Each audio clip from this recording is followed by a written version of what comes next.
reporting back to the nation about what has been done and the difficulties that government has faced, which among others is this crisis of electricity we are dealing about. We welcome the announcement of the state of national disaster as the important intervention. We are determined, working with the people of South Africa, to ensure that the ANC-led government take necessary measures to tackle poverty, unemployment, inequality, the rising cost of living, crime and corruption.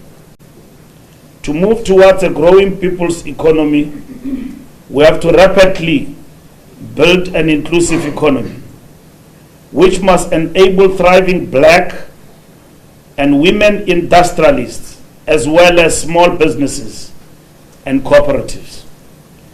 This will require a massive, effective and sustainable skills revolution, which will strengthen the link between the skills that we develop and the skills workplaces need.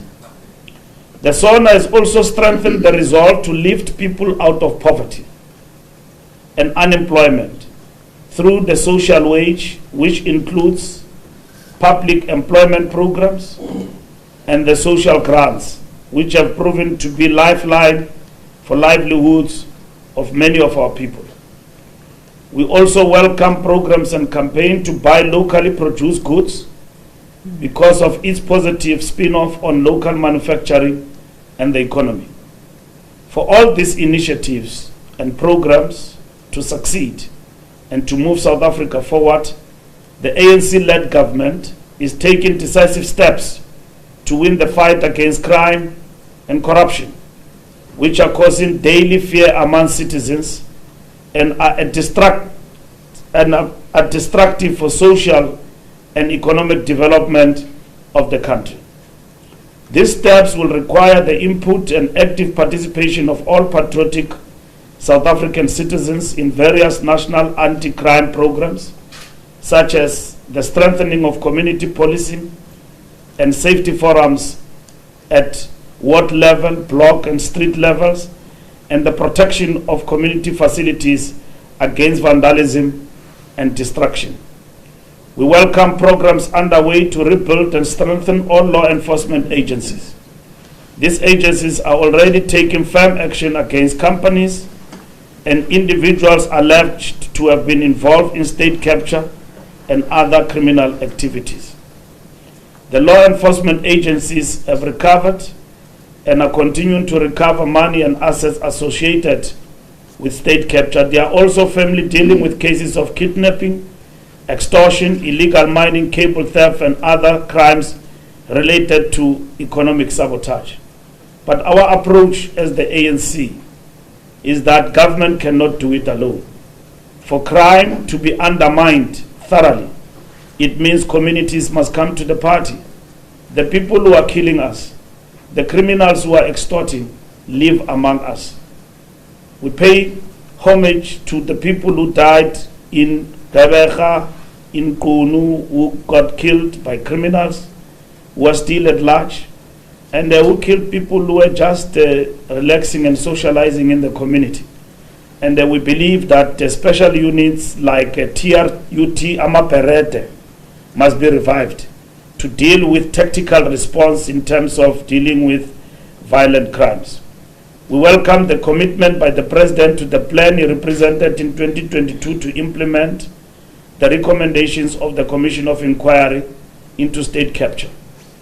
We expect all the announced programs to be adequately funded when the budget is presented by the Minister of Finance later this year. We will therefore not be distracted in our endeavor. One of the key things that we welcome in terms of this State of the Nation address, among others, is intervention in local government.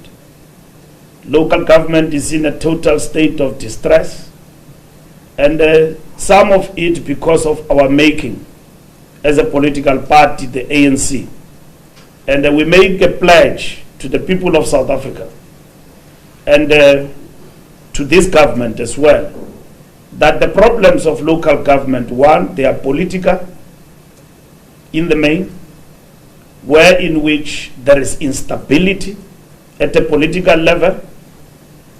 Secondly, it is the coalition arrangement, which has not worked in many of our big municipalities, where in which coalitions collapse, and that undermines service delivery. And a narrow political interest, selfish for power, because coalitions, in our belief, must be determined by largely what is the view of the people in terms of the outcome of the vote. But in this instance, even smaller political parties, when you come to coalition negotiations, want to rule. Bigger political parties are in the periphery. So coalition government, where there's no outright winner, must be informed by the fact that what is in the interest of the people to govern the city, Cape Town, or whatever city. And those political parties must mature and give space to the fact that we didn't win the election. And in this particular instance, the people wanted this arrangement, and then how do we govern? To disburse budgets and all of that. So our first political crisis, we in the ANC admit, where some of our public representatives have undermined the mandate of the people and the mandate of the party within these governments, and brought about instability. And secondly, going with that is how we select Section 57 managers in local government. That's the first problem of local government. The second one is a problem of and a challenge of revenue. How do communities come to the party in terms of a revenue generation, service delivery versus revenue generation, and communities paying for the services? And that is what is important also, that we need to build this strong contract with our communities. But communities come to the party where they can see service delivery. But we know that the majority of our communities are in distress, and this government is looking after them in terms of our indigent policy and intervention. But over and above, those who can afford to pay must pay for services. And we call upon government as well in terms of these issues, that we resolve matters of the debt liability of local government to ESCOM, but also liability of citizens who are not paying, like in townships like Soweto and so on, and bring about a solution in terms of what needs to happen to those municipalities. As the ANC, we are going to ensure that we implement the barometer to hold our own public representatives at all levels, starting with the president downwards and local government, to ensure that we are able to implement what is in the interest of the people. And where people do not do their work, the barometer will tell a story. Where people who have been selected by our own public representatives and do not have the requisite qualifications, we need answers and action, and those people must be withdrawn. And that barometer will be dispatched to our structures as soon as possible, as it is the directive, among others, of our Lekgotla. So local government is very much important in terms of the work that we need to undertake. And the president addressed that yesterday. The last point, which we welcome, is the reconfiguration of government. We got a firm commitment from government yesterday that government will be restructured, will be reconfigured, based on our experience and the work that has been done in dealing with the red tape, in dealing with the overlapping mandates. Can it be Transnet? Can it be SAA? Can it be ESCOM? And all of that. The mandate of our national conference is that this entities must be reconfigured to be aligned, and the vision of government to create a state-owned company going forward. Obviously, that reconfiguration, some of it will be implemented, some will not, will be implemented in the long term. As a reconfiguring government takes time, the immediate question before us is to create jobs, to address electricity security and the electricity crisis that is brought about by load shedding. That is key. And then the cost of living of our people, interest rates, inflation, and at the same time address even how load shedding have affected communities in distress.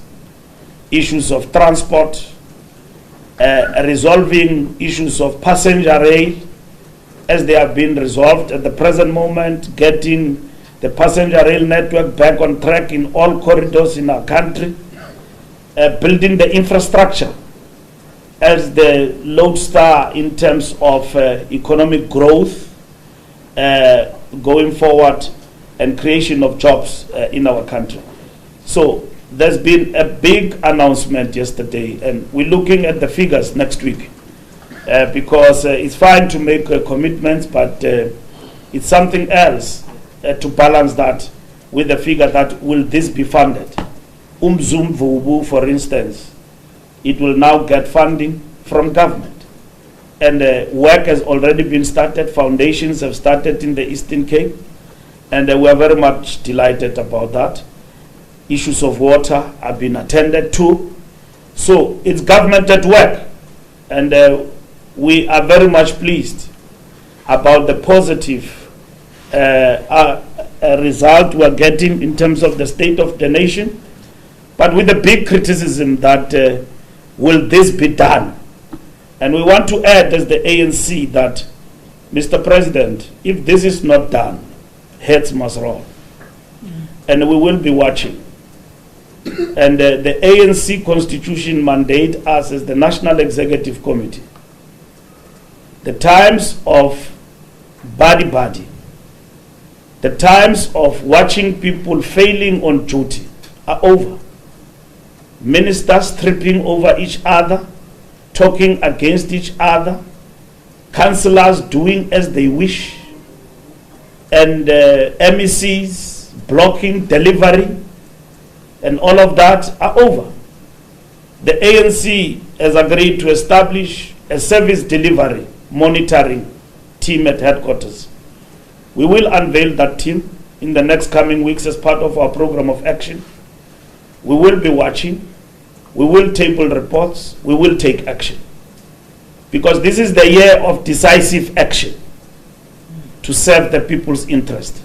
And that is what January 8 statement instructs us to do. So if there is no delivery in the good action plan that everybody is applauding, business, labor, and everyone else, civil society that implement this plan, we are content. We don't want to lock ourselves on the discussion about the correctness of the decision of the electricity minister and so on. The electricity minister is a project manager to look over ESCOM so that the president can speak from an informed position. The country can speak from an informed position. Just like you've got the Minister of Health during the era of COVID, Zweli Nimkhize. He informed the cabinet on all matters of health and intervention. We did well with all the setbacks we had, which we recovered quickly, particularly the PPEs and the corruption around it, which we have learned a lot. And President committed yesterday that in terms of the intervention on the disaster, AG's office will be involved and all other law enforcement to ensure that we don't minimize, we deal with corruption, but we cut the red tape. And we also move from an informed position about what exactly are we doing, where are we in terms of the action plan. So the Minister of Electricity, Mr. Project Manager, who will deal with electricity intervention, will deal with that. I've seen that there's a lot of excitement politically on this.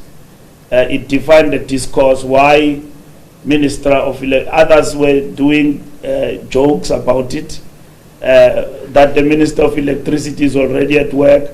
And of course the DA is going overboard and distorting the figures and all of that, this is what the minister will cost and so on. There will be no deputy minister. The Minister of Electricity, focusing on resolving the electricity crisis as part of the intervention. Over and above, working within the realm of disaster management and everything else as a package. And bundling of ESCOM, all of those things must happen. ESCOM will move from Department of Public Enterprise to Mineral and Energy. And we're discussing, among others, what will happen to Department of Mineral and Energy in the long term, not now, in this reconfigured arrangement. A lot of departments are going to be reconfigured. The President and his team are working on that, and they've announced yesterday. And we want these departments to be reconfigured. We want ESCOM to go where it belongs. We want SAA to go where it belongs. We want the trains and transport issues to go where they belong. And then the SOEs must be reorganized and then make an intervention, more or less the model of China in terms of state-owned entities, and implement it in the Republic. But the President, when he's ready, he will make announcements on that. So Minister of Electricity is in no way a reconfiguration of government. It's an intervention. It can even end when load shedding ends. It's like the minister in the presidency who was dealing with RDP during Madiba, Naidu, the former General Secretary of COSATU. He was the minister responsible for the implementation of RDP. But he had to implement RDP. He did not have the budget to implement the RDP. So because we did not have financial capital to implement the RDP, so hence we had to implement other policies to generate financial capital to do what we had to do in the past years. So this minister will be given a mandate, and it will be further refined so that it's not handicapped by intolerant territorial bullies in the system who will want to say, no, this is my territory, don't come close. The President will resolve those issues. The Minister of Electricity will sleep at ESCOM, eat ESCOM, wake up at ESCOM, and brief the country at ESCOM. Live at Kusile, tell the story of whether we are making headways. As we speak now, load shedding, we are working to reverse it, but not at the pace we want. We've been talking one story and the same for the past 5 years or so. So we must resolve this, and this minister in the presidency is going to. So this must not be conflated with Mondli and what is mandated to do and others. Mondli have inherited in the presidency MNE, National Planning Commission. All what the President did was to take intelligence and then assign it to Mondli and have a deputy Binzizi, and also have a deputy Siweya to Mondli dealing with MNE in government. That's all.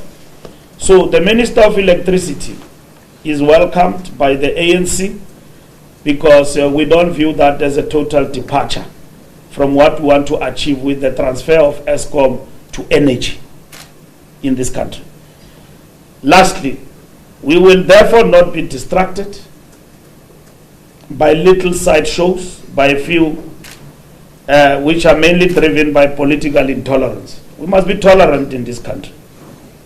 You can't promise the whole country that you are going to stop parliament when you are stopped on your tracks because of your own actions you cry foul. It's like, asking for rain. When it rains, you complain about mud. You are Mr. Action. We are in a democratic space. There is tolerance here. You can protest, you can do anything. And to disrupt is anarchy in a democratic space. And worst of all, disruption can also extend to hooliganism.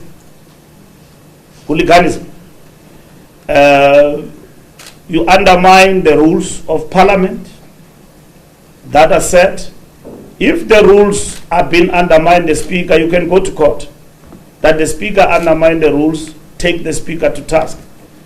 But when you charge to somebody on the platform with a poster who is speaking in parliament and running, and that person is a state president, running with a poster to the podium, you are attacking. So it could be interpreted in many ways. But nonetheless, these gimmicks were used to. It is just that yesterday it took a different shape. And we as the ANC, we are not proud to see our parliament turn to a war zone. And we will never be proud of that. But we support the actions that have been taken by the Speaker and the Presidium to ensure that the state of the nation that is awaited by the people of this country did go unhindered, and at the end the President delivered the state of the nation, which is key to this country, affect lives of ordinary people. So the sideshow will be dealt with in accordance to the law and in accordance to the prescripts of Parliament. And those who are members of Parliament have got to conduct themselves in a particular way. But who are we to dictate to a political party what strategy you choose to make yourself relevant? If you choose to be rowdy and anarchist and you think that is what gives you votes, then the ANC can't dictate to that. We call for decorum. We still engaged robustly yesterday, and political parties raised their concerns. Some of them we agree with, we don't, about what actually happened. But nonetheless, we are very much happy about the fact that the state of the nation was actually delivered.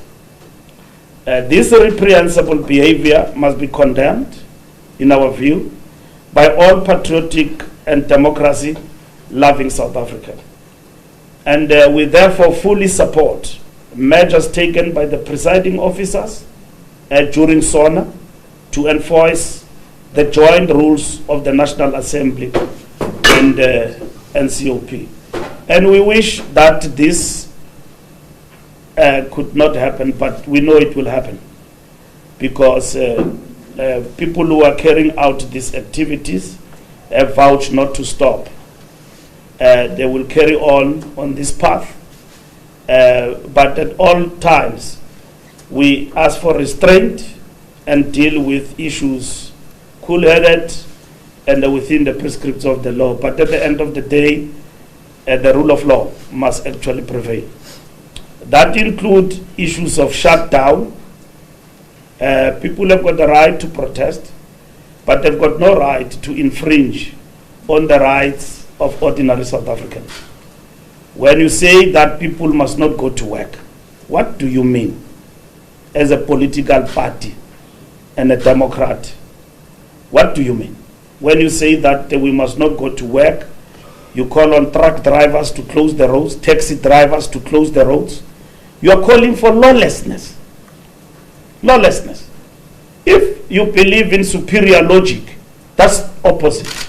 Superior logic that is thriving on anarchy to gain attention. In political terms, it is called global demagoguery. That is now defining the world politics, which have failed in Brazil, by the way. Lula has come back. against global demagoguery and populism. And he has come back to lead Brazil. The ANC will not be thrown out of power by demagoguery. Yes, it can be out of power if it is intolerant, it is arrogant, it does not deliver. The ANC will be out of power. But populism, demagoguery, will not take us out of power. We can promise anyone else. It will not. But if we're arrogant, we don't deliver to our people will vote us out of power and will lose power as the ANC. And that is why it is important to work for our people. We don't want to venture into the political space and choose tactics for other political parties. We don't feel proud when our parliament, in front of citizens of the world, speakers of other parliament in the African continent, see what we saw there yesterday. People being pulled out of parliament and all of that. This parliament had to adopt those rules because quite clearly, depending on the interest of another political party, with a small percentage, a party which has got the majority and the right to give a state of the nation through its president will be debarred from speaking in parliament. Democracy cannot be tolerant to that. It cannot. Superior logic means you rise through the ideas and the people love you because you are superior and you are an individual or a party that can be listened to because you are superior in terms of ideas, but not through anarchy. Thank you very much. Thank you very much, SG.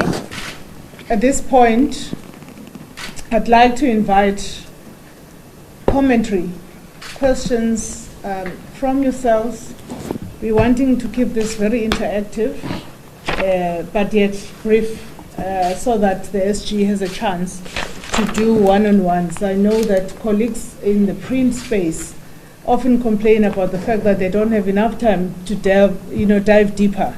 And so we want to be able to satisfy all the media platforms and the different mediums of the media. So I'd like us to be really crisp with our questions, we'll respond, and then where there is a need for us to do the one-on-ones. I'm looking for Comrade Amos as I speak, for us to allow for that, the curating of that in such a way that we don't disadvantage any media house as part of this interaction with members of the media. So may I have the first takers I'm actually going to stand because of my height. I'm going to start with my sister over here and then move on with others. The cameras are blocking the view as well. So I'll start with my sister over here and then my brother over here in the front. Let's just do it. Okay, and then it will be the third person to ask the question. Please proceed. Thank you so much and welcome to Cape Town. My name is Auntie from Newsroom Africa. I have two questions. One is in relation to an issue that you've already clarified, but perhaps respond to particularly the criticism around, particularly from opposition parties, on the issue of appointing a new minister within the presidency. One of the opposition parties, in fact, said that the president is creating another cabinet of his own within the presidency, just to sum it up. And the second question is around, again, criticism from the opposition, which says that the declaration of a national state of disaster is opening up an avenue of a potential looting and corruption. Thank you. Thank you very much for that. How about you? Along with Comrade from the SABC. SG, you're saying that the envisaged electricity minister will be a project manager. And you are saying that there won't be any deputy for the coming for the electricity minister. Is it a temporal measure that this minister, as and when that the load shedding is still going or not, Is that what you are saying? If you can give that clarity, thanks. Thank you very much. Sidi? All right, thank you so much. Sidi Nadia, Eyewitness News.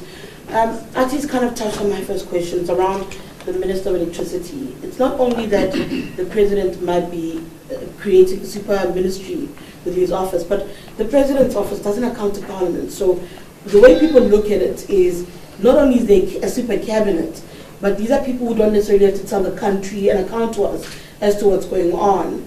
But also, there's an issue where, with the Minister of Electricity, is it a vote of no confidence in the two people who were tasked already with dealing with the issue of electricity? You've got Praveen Gordhan at Public Enterprises and Gwede Mantashe at electricity. At minerals and energy. Is it a question of the President working around them? The other thing, again, on the Minister of Electricity is that the President in the same speech speaks about how, they want to try and cut 27 billion because of duplications and duplications and how overlapping in the system.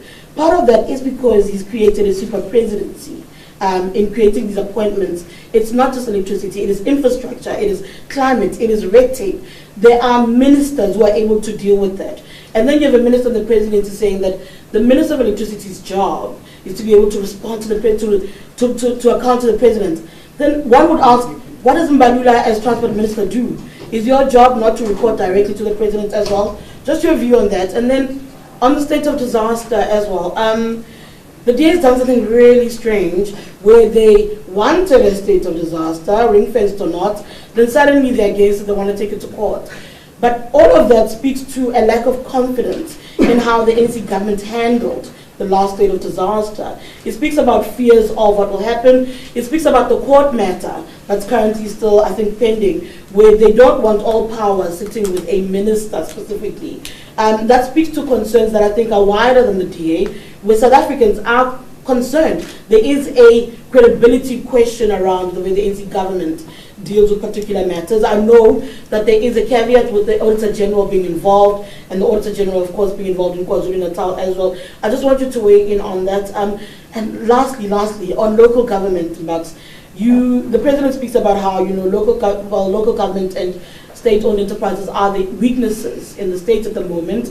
I know the ANC and its Lokotla spoke about wanting to intervene and trying to deploy its senior members to try and assist. What will that actually look like? Are we going to see NEC members being deployed as mayors possibly? What is the vision there? Thank you. Thank you very much, Sidi. SG, can I take 2 more? Sorry, it wasn't short and sharp. I apologize. And it wasn't short and sharp, but it was essential questions. I have another round of questions. I just wanted to try and manage this as best as possible. Can I take you, Aviwe? And then are you comfortable to hold it for the second round so that we can reflect, and you may find that perhaps our responses also respond to your concerns, Aviwe, and then we will have the SG coming back. Thank you, Mbalula from the ANC. Just on the state of natural disaster, how soon can we then see load shedding reduced? And then my second question is around what you mentioned about the EFF seemingly charging towards the president, and that obviously looks criminal in some certain ways. Are you going to take action against that? If I may, SG, this is your presser, but any question related to the actions of government, we're not going to be able to respond to that because we are still going into the SONA. I know that there was a question from TV also that spoke to the mandate of government, and we keep saying that we're careful not to conflate the party and the state, because that is what has led to the death of many democracies across the world. So all that we can do is to, what's the appropriate word, ST? To weigh in on it. Direct, advise, recommend, and in some instances intervene and instruct, because we're the governing party. But I wanted to just say, try and find a way of us processing those things beyond the pronouncements by government and the detail that we provided by government, so that when the SG does respond, is responding on the basis of your understanding of the fact that government must do what government must do. So that was just the one thing that I wanted to speak on. But I want to go back to the SG, and then I'll come back. I saw your hands and several hands. I'll come back to that. SG? Yes, thank you very much for the questions. Newsroom.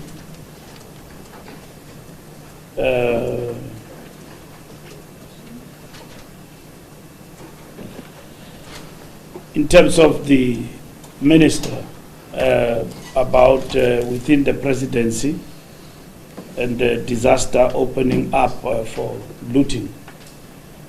The minister in the presidency, in particular electricity, like I said, I wish to repeat, it's not going to be like all other ministers. So this is a special arrangement. I've given you an example. It has happened in history in this country. Minister without portfolio, J. Naidu. His job was to look after implementation of the RDP within government, among others. He could be assigned any other portfolio in the presidency. The Minister of Electricity is an intervention. You don't expect that that particular minister will look at something different either than working on the electricity, particularly the electricity crisis, and ensure that things that needs to happen do happen. The two ministers don't just confine themselves to the crisis. They deal with broader issues in terms of energy mix, renewables, and all of that. This one deals with electricity matters, confined to that.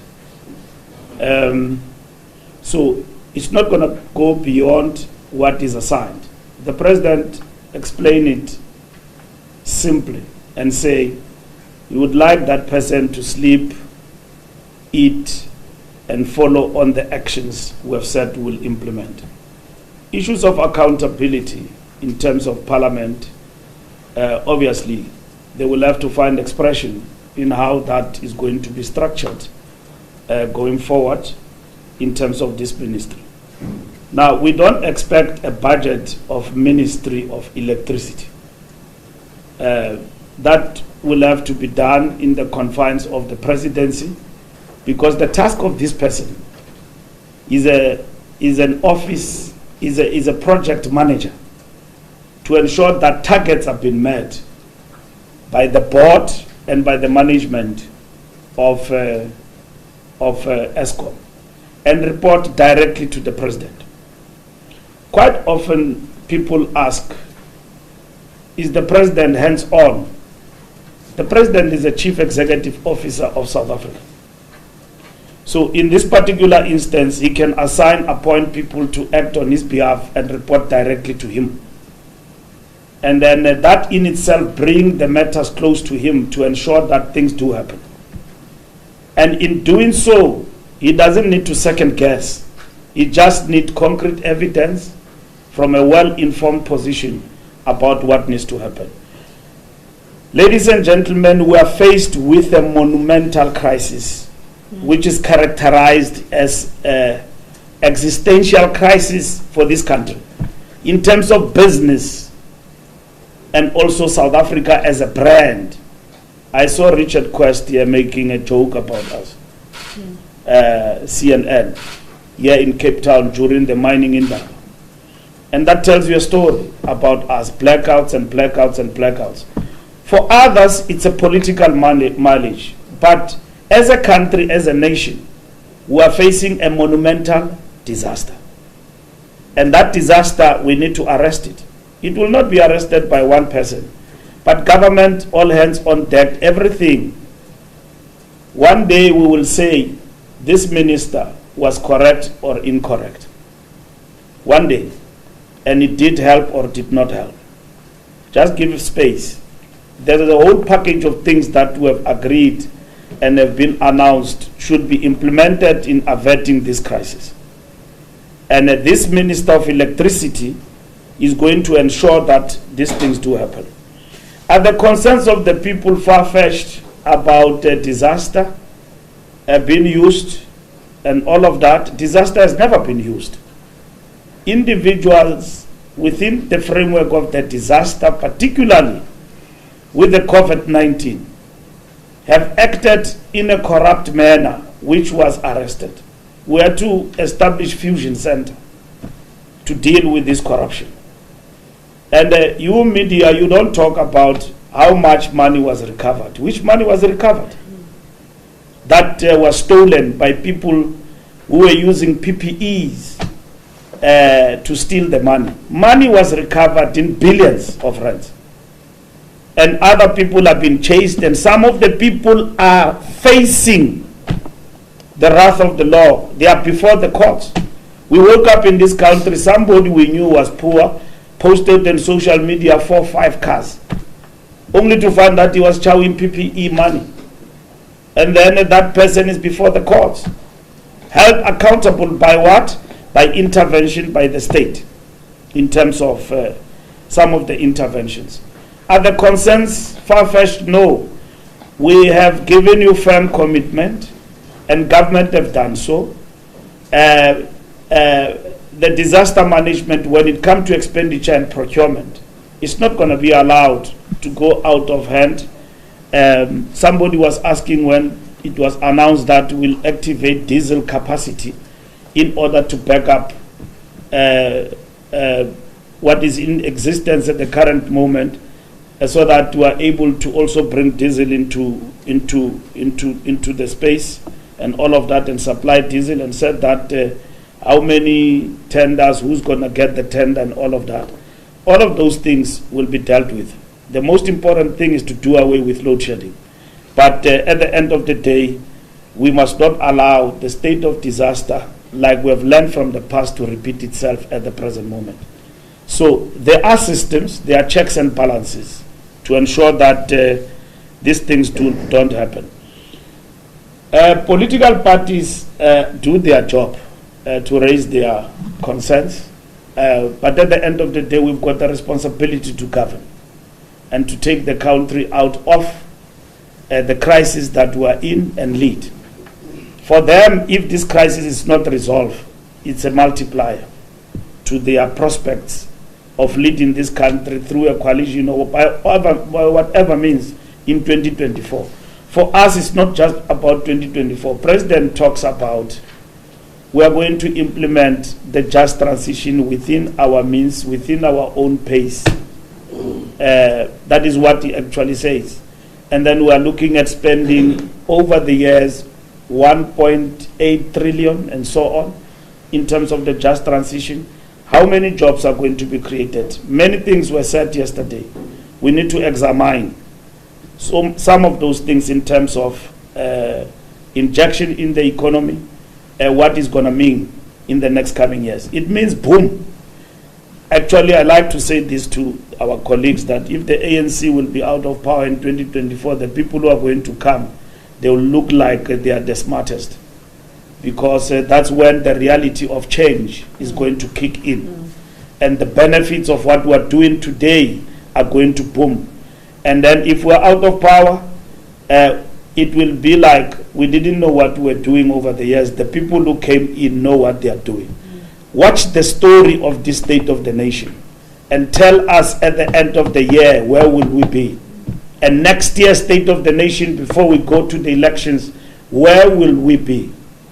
And we will not just be analyzing what did the Minister of Electricity do.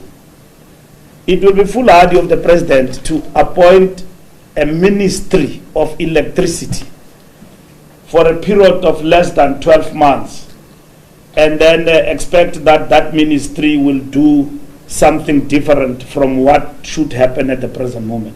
That person is going to follow up on what is agreed. And if it is not implemented, from the high office, we want intervention. And heads must roll. Not this thing of calling for the rater must go, and then we don't have empirical evidence of how is this man failing. Today, we are announcing a state of disaster for the sake of our people, for the sake of our country. we are intervening decisively. We say to our people who are faced with a crisis, not just a small thing, crisis. We will cushion the poor in that regard through incentives, particularly for small, medium, macro enterprises in the country. And those details will be announced by Minister of Finance. That is big intervention. That must be felt by the last person who owns a butcher in Umlazi and understand this is how government come to the party to cushion us. And in terms of this load shedding, because this load shedding affect the people in terms of their small and medium enterprises would depend on this ESCOM and all of that. And if a butcher switches off and the meat, get rotten there, business is gone. So how do you cushion that particular person to keep the lights on whilst you address the bigger problem? And that is what this package the president announced is going to do, and it will have a minister 24/7. Not a minister who's going to pass budget. We'll have a budget vote for electricity. We're not going to have such. This is a project manager at a political level. Somebody says, why did you appoint a minister, not a CEO, in the office of the president? You are fighting with us now about people who have appointed to deal with red tape. They don't have political muscle to convene and intervene, to do certain things. When you are just a functionary, people tell you we can't listen to a functionary. But when you are a politician, you've got executive powers to intervene and direct. Then you know things will happen. You need a commander. Obviously, the president must appoint an activist, a knowledgeable individual, not Mbalula who's still going to study electricity and so on. No, we need a person who's going to hit the ground running with all the skills to do this job and understand that they are not telling the truth. This is not what we agreed to. This is what South Africa needs from us to move. And that is what we are doing. I hear the criticism, the caution that people are raising from certain quarters, the cacophony of voices, where they come from. We need to analyze where they come from, these voices. Some of them are political opportunists, but they are genuine people in these voices who are telling a story that, be careful, people are stealing. You don't use disaster to steal. Let this thing help us. Let me conclude this disaster thing. We said to you, here's the ANC. We looked and examined the issue of the state of emergency. State of emergency involves many things. Soldiers, boots on the ground, dealing and infringing on the rights of people to have fun and to do all of other things. We don't want that. It's there in the Constitution what the state of emergency means. We said, let's look at something faster that can enable us to focus on this crisis, so that we don't deal with this thing ad hoc, the tap and the Leipzig way. We open and close the tap. No, today is stage 3. We wake up tomorrow is stage 8. You call a press conference. No, we don't want that.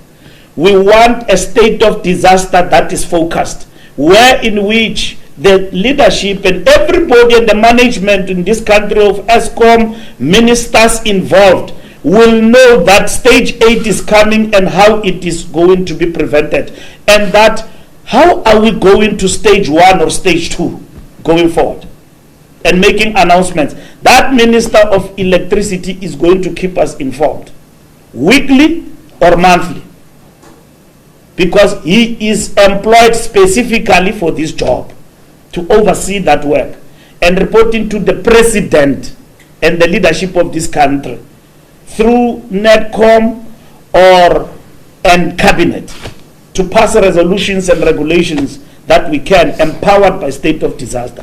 As it is, we are unable to do that. With 2 ministers in place, we are unable to do that. We listen to a lot of stories and all of that. Minister Mantashe will get us what he needs to get us, to get gas going. And then as well as Minister Gordon will have to do what he has to do. in terms of what we said in this plan will actually have to happen and implement. And that's what we are going to do. And then SABC, electricity minister, I've explained. What do we mean? So I hope you have captured that. And there could be additions to that when we put detail to it by the president. Because the president himself listens and all of that. But before we arrive at this decision, and the president arrived at this decision, it was part of the efforts to make us move on this matter of electricity. Because electricity for the ANC is a crisis, and for this country is a disaster that we need to attend to and nip it in the bud. And that's what we need to do. Super cabinet, there is no super cabinet. President have appointed individuals that look after just transition, follow up on red tape and dealing with it. And then we only have Mondli and the deputy ministers in the presidency who are doing the work that is assigned to them to do. And that is it. Now, in the reconfiguration going forward, that situation might change now or in the future. Do we want to spend time on some of the things now in terms of reconfiguration? The president will weigh up in relation to that. But what is urgent for our country today is local government, is electricity, is service delivery, and job creation. We've got to move. And it doesn't mean that we don't have plans. We've got plans. You criticize, as you said, that Ramaphosa come to parliament and tell us about summits. He come to parliament and tell us about summits and how many summits is going to convene. How many summits did you count in this state of the nation? Zilch, ne? Except the conference of BRICS. And this is an action state of the nation. This is what this nation wants. Not second-guessing people and then emphasizing issues that are not required by the nation. As the ANC, that is the work we did at the beginning of the year and from our conference. Decisive action for people's interest. That's what we want. So we are not ready to lock ourselves into positions. People were emphasizing reshuffle, reshuffle, reshuffle. We told you that reshuffle, if it comes, will come. Replacement, if it comes, it will come. But that's not where we start. Where we start, it's a plan. And then we look at reshuffle and everything else, who is placed where and correctly. We want runners now. We don't want people who are sleeping on the job. We want runners. We want people who are going to sprint the last mile and ensure that things get done. We've got money. There's no problem of money in government. It is not been spent. So we need to devise means of how that is going to move faster and get money on the ground to close potholes. The problem of closing potholes in this country is not that we don't have money. We give money to provinces, they don't spend it. They return it back to the treasury. 800 million, 600 million. Regional roads, potholes are not closed in the country. But money is back to the coffers. You give people money, 600 million, they built one road, 400 million. 400 million, one road, one province, one road, 400 million gone. Yet the priority should be smaller roads, rural roads, and closing potholes. There will be no potholes in this country if we are focused. So we are moving in that era where there is focus and people are going to be held accountable and be given proper marching orders in terms of that. State of disaster, president, super cabinet, local government deployment. Yes, we will deploy CD in terms of local government. We have been threatening this. We have not done it before. That will take NEC members, cabinet ministers, and deploy them to municipalities. It's only Ambi Masondo were deployed. It's time now in terms of our deployment strategy as mandated by conference. We think in those lines and implement. So anyone can be deployed. And then last one, I've responded to the issue of EFF adequately, I think, and I've made our position very clear. So we are clear as the ANC in terms of those issues. Our interest is this country to move forward. We are not going to reduce ourselves to a second best party. We are party number one. So we've got to conduct ourselves in a particular way. And I've said it very clear. The ANC is not a bully. We are not allergic to criticism. We don't want people in this country. We fought for this freedom. And but in this country, there are laws in this country. Worst of all, they must be understood by parliamentarians. I've been told, instead of addressing the issues, that I'm illiterate. I can't even write a letter. Fine and good. But this is the discourse in this country. It has gone to the gutter. You are not being engaged on issues and criticized. You are told who you are and where you come from, and your background and what you wear. I don't care you wear Gucci, you wear whatever, or you look ugly or you are beautiful. The most important question is, what is the issue at hand? How do we move the country forward? And where are the faults of the ANC as a government so that we can respond?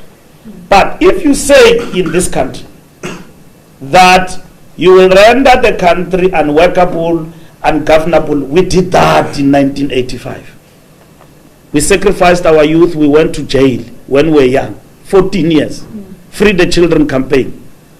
We did that because this country, we were governed by an unjust system. This is a democratic state. Rule of law must be respected by all. You can't just wake up for political convenience and numbers and all of that and say to our people, go to the streets and close them down and render the country ungovernable. Mobilize the people to get to the streets and march to the union building. Nobody will stop you from that. You've got the right to do that. But as South Africans, as citizens, irrespective of political background and ideology, can we unite on one thing? Against rogueness, political bankruptcy, and anarchy. Can we unite against that? Irrespective of where we come from. Because tomorrow you'll govern this country. Tomorrow you'll govern this country. So you want to govern this country through hooliganism and disrupting meetings and disrupting people, disrupting social gatherings and all of that. And the country must then stand still around that and not move forward. Tomorrow, yesterday, if we were to succumb to that anarchy, will we be debating the state of the nation today? No. Who will have been at loss here? Political parties will not know what is the program of the government. Our people will be in despair further without knowing what is it that this government, Ramaphosa, is leading as a president of our country, promising us to deliver. Nobody says the president must not be held accountable. He should. Any other matter, he should. And we have argued on those issues of accountability as the ANC, where we stand in relation to our president. And the issue here is that you can't then stop democracy from functioning. You know, on Tuesday, the people who closed that parliament will be inside parliament debating and insulting the president politically and otherwise, and so on, and not giving us solutions. What is the alternative? I listened to John Estesen. I don't agree with him. He had what he called an alternative state of the nation. It is very poor, that state of the nation he delivered. But the fact of the matter is that we've got avenues and mechanisms, but one of which is not in our prescripts, is anarchy and rogueness. It's not guaranteed in our constitution. What is guaranteed in our constitution is freedom of expression. I heard that the media was saying that they were stopped inside parliament and all of that. You shouldn't be stopped, but equally, you cannot elevate anarchy to a state of political discourse. That the whole state of the nation should not be debated. We must debate people who went out of their way to disrupt the parliament. Deliberately. And you know, yesterday I was so thirsty, as I conclude, there was not even water there inside, because it was said that we were going to throw each other with water. And then there was a ban on water. We only got water when the EFF left the house there. That's when we got the water. I said, thank you, God. You.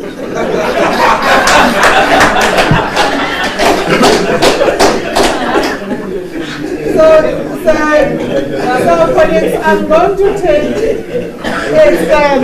I'm sitting at about quarter past 3.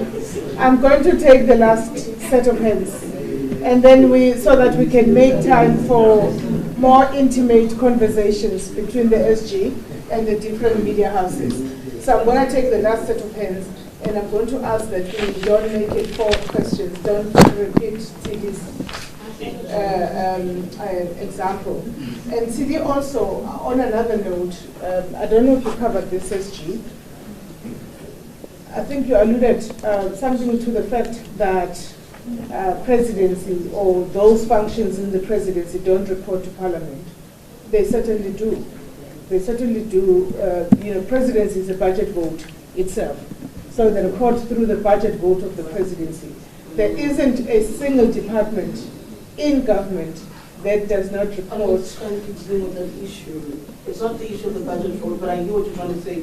But it's not that I'm raising. It's okay. Yeah, but that's what you said. I'm just responding to that so that we're accuracy from a fact perspective, because those functions that have been alluded to, infrastructure, all of those that are sitting in the presidency, which are intervention functions, report through the budget vote of the presidency and the relevant portfolio committee that takes care of those functions. Communications, women, youth, and persons with disabilities have got a relevant portfolio committees. All those are ministries. And standing committees. Can I move on to, I've noted you over there, my sister, next to TV, as well, SABC over there, and then yourself, my sister, there, right at the back. I don't know who else is there. Those will be the last set of heads. You'll be the very last person. Let's just try and keep it as succinct as possible, and then we can have the one-on-ones between the SG and various media houses. Okay, shall I start with you? Yes, please, SABC. SABC.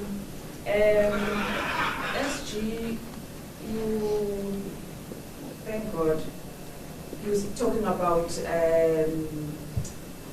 fixing the municipalities. Even the president referred that in his speech yesterday. And you are saying that some of the collapse on the road in these municipalities was due to politics. I remember in the Nelson Mandela Day, at some point there were 2 mayors, and at the time it was under ANC administration. Why SG to believe until this? Why was there no intervention for so many years in these municipalities until 2023? I guess, yes, it's better late than never, but then why wait until damage has been done to this extent? Secondly, as the ANC, I'm sure you have an interest as well, because next year we're going for an election and you want media coverage and everything that goes with that. And I'm sure you have an interest in the appointment of the SABC board. What do you make of the delay as the political party, the ANC? What do you make of the delay in the appointment of the SABC board? Thank you very much. Shall I then move on to the next one?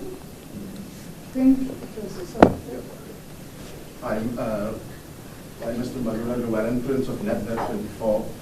Mr. Mbalula, just on the issue of the Minister of Electricity that you spoke earlier about, I was just thinking that, and you specifically said that this new minister must eat and sleep at ESCOM and or at the power station. What is the ANC's thinking with regard to, should this minister be a professional, like an engineer or somebody, or should it, or would it be just another politician that will be appointed in that position? Thank you very much. Again, straightforward. I'll move on to the next. There was another. Oh yes, it was you. I thought. No, I think she got that. You covered. Oh, that's lovely.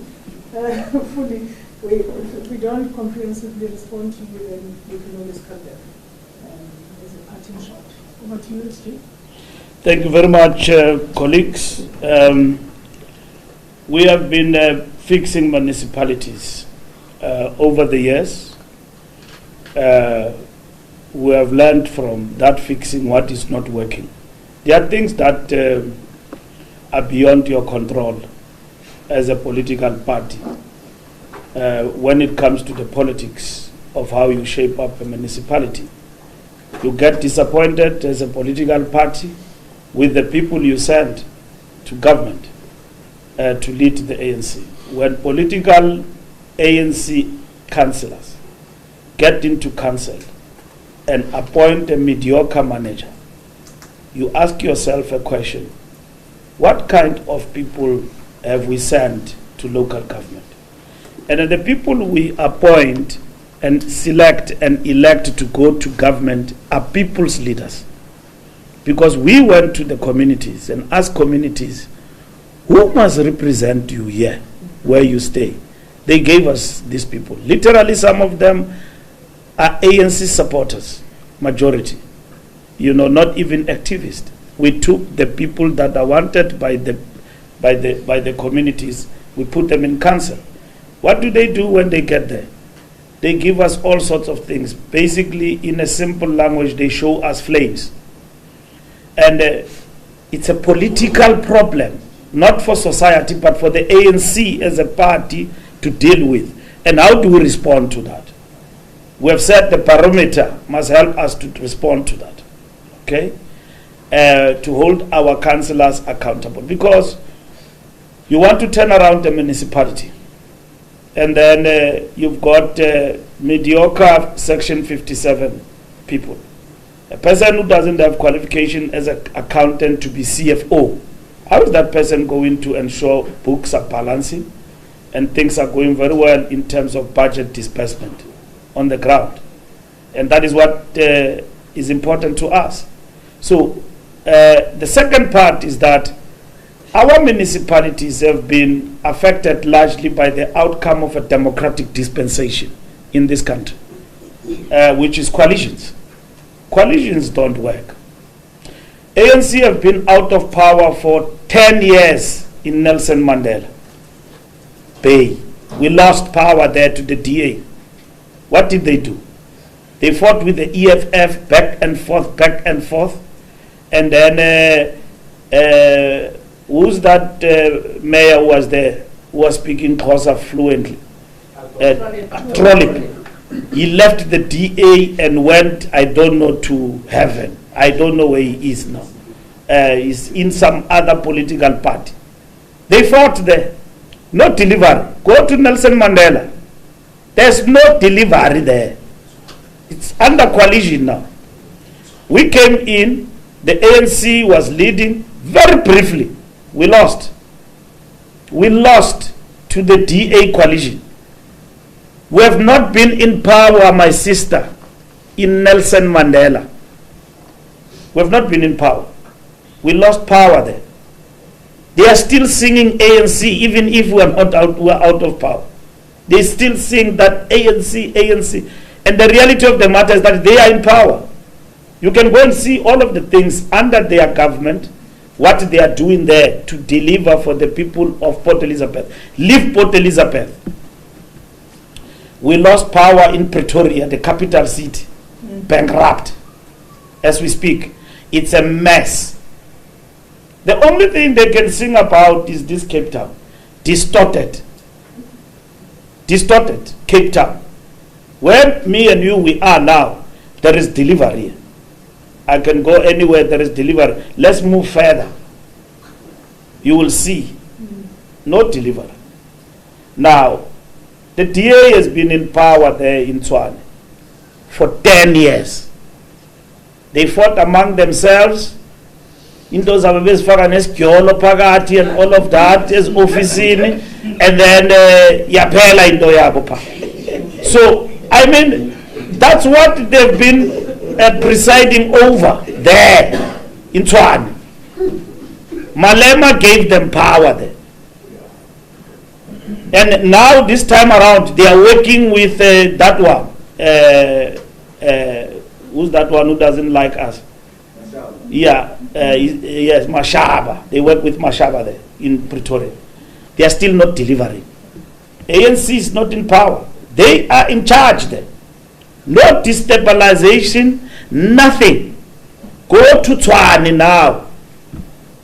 And I will show you from the time Sputla Ramkhopa was the mayor there of the ANC to date, 10 years of DA in power. What did they do for our people there? What are they doing not only for our constituency, for the people of Tshwane? That Tshwane is bankrupt. Maile intervened there. And then he lost the court battle in terms of putting them under administration. They are still in charge. Joburg has been mnike. We lost. And then now there is a new arrangement which we are examining as the national leadership. We just come in. As the ANC, we are going to have a deep discussion about coalitions today and going into the future. We are going to work for the people, I can assure you. This thing of just getting into arrangements that do not serve our people, and as a liberation movement we get swallowed into that. It's a political discussion that the ANC will have in the next coming National Executive Committee. We are not just going to allow ourselves to be swallowed into some arrangement that we are not going. We are a liberation movement. We must go back and campaign. We will lead that campaign. I am going to lead a march there in Pretoria. Together with Mbalula and others, we are going to Tshwane to talk about the DA and what they've done there. In Tshwane, we are going to march there. Peaceful. No shutdown. We will mobilize the people of Tshwane and talk to them, and we will communicate that message to the DA-led municipality in Tshwane.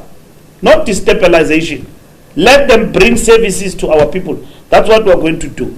That's the second political feature of this. Secondly, it is the revenue base, the problems in the municipalities.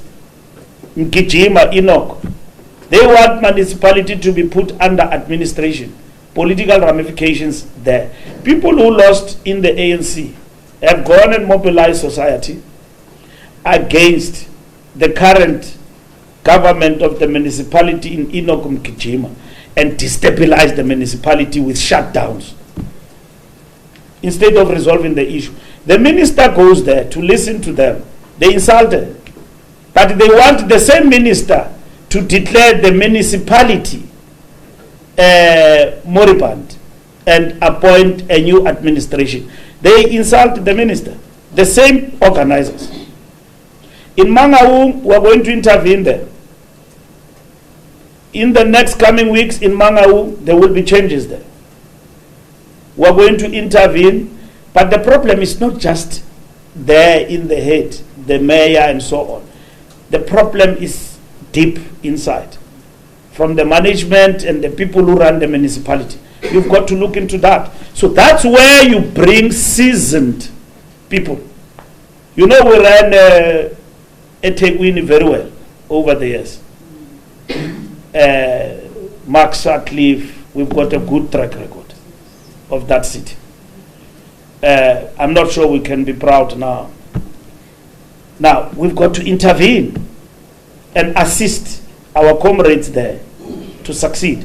Of course, they've got constraints of working within the arrangement of a coalition. Where coalitions come, they bring instability. Somebody with 3 people demand heaven and earth. The person doesn't care, you know, because he doesn't have a bigger responsibility like the ANC to serve communities. No, he just went in there because The party political system of local government gives him and guarantees him 2 people to be in the council, then he's got a say. And I've negotiated with many of these political parties. Some are very good. They will tell you from the onset that, no, we don't think we fit this to become mayor. ANC must lead. We will support this. All what we want is the following. It's coalition. It's give or take. It's not a winner takes all. But they respect the fact that we did not emerge as a majority. Appointment of SABC board, I'm not going to comment about that. I think government is dealing with it, and the presidency and parliament. So they must deal with it. SABC issues once gave me a lot of headache. When I raised the reality and you media just changed overnight against me.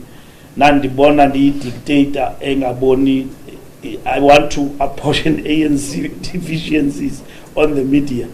When I raised my issues, it's not fair, So I don't want to go back there.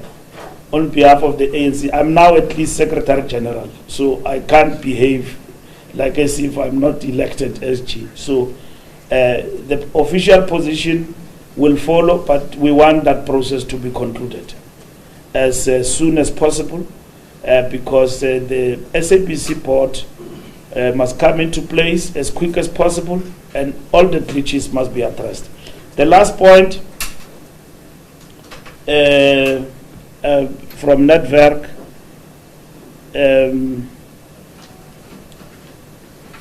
where is Network? What did you say, the minister? Just on the issue of the Minister of Electricity, just what the ANC thinking is, should this person be a professional, like an engineer? Oh, no. We're looking at somebody efficient who understands their story and so on. But he's a minister. Whether he comes with qualifications or not, that's the prerogative of the president. But we want somebody efficient for the job, who understands that environment. Who can also be effective in terms of driving. You see, you can't go and deploy somebody who's going to spend 10 months to understand because of deficiencies of academic knowledge and so on. Try to acclimatize, meet people who are going to tell you lies and all of that. So you need at least somebody who's clued up. But with a lot of power, minister coming in, rather than just a minister of, a CEO with expertise, of course, but you need a minister there who's clued up and who understands the job. So, as the ANC, that is our expectation, but we support this. And this minister issue, I wish to reiterate, does not mean that ESCOM decision is put under the carpet. There's going to be a lot of theories and conspiracies around this particular issue. The issue of ESCOM going to energy, it's on the agenda, is part of the reconfiguration. This decision is in no way a prohibition from that. It's not. Because the decision of taking ESCOM to electricity, it's in the context of energy mix. Totally. So it must happen. It's not only ESCOM that we talk about in the resolution. We talk about reconfiguration of state assets, because there's been a misalignment. I was Minister of Transport. You talk logistics and rail. You think it reports to the Minister of Transport. It's somewhere reporting to the SOEs. There was vision behind creating this department. We are now talking of reconfiguration to the point where we create SOE company. And maybe from history and the reasons why we created it, there is no longer reason to have it. So it informs our thinking going forward, what we are going to do with this. We don't just arrive at it and then say everything must go today. Let me tell you, to take and to amalgamate ministries, it takes almost a year in government.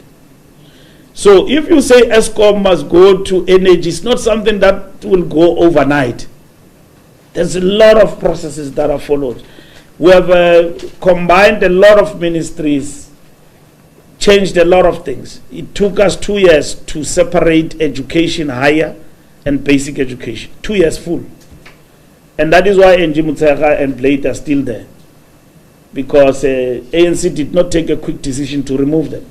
And when we begin to see the results, because it took them a lot of time to get to grips and to get that amalgamation fully implemented and reconfiguration. So reconfiguration is from experience, 30 years of democracy. How do you want to structure government? Even going forward, even beyond election. Look at deputy ministers. What is their role? Are they many? Are they fewer? At least cabinet now is not even fewer, but it's more lean and effective. Look at Mandela, President Mbeki, up until somewhere cabinet becomes big, and but that cabinet, those cabinet delivered a lot. So we need to go back to that experience to check, and at the same time apply the principle of reconfiguration, including looking at the size of cabinet itself. Thank you very much. Thank you very much, SG. We're done, ladies and gentlemen of the media. Those that are angling for one-on-ones, Amos is there to sequence that. Thank you very much, SG.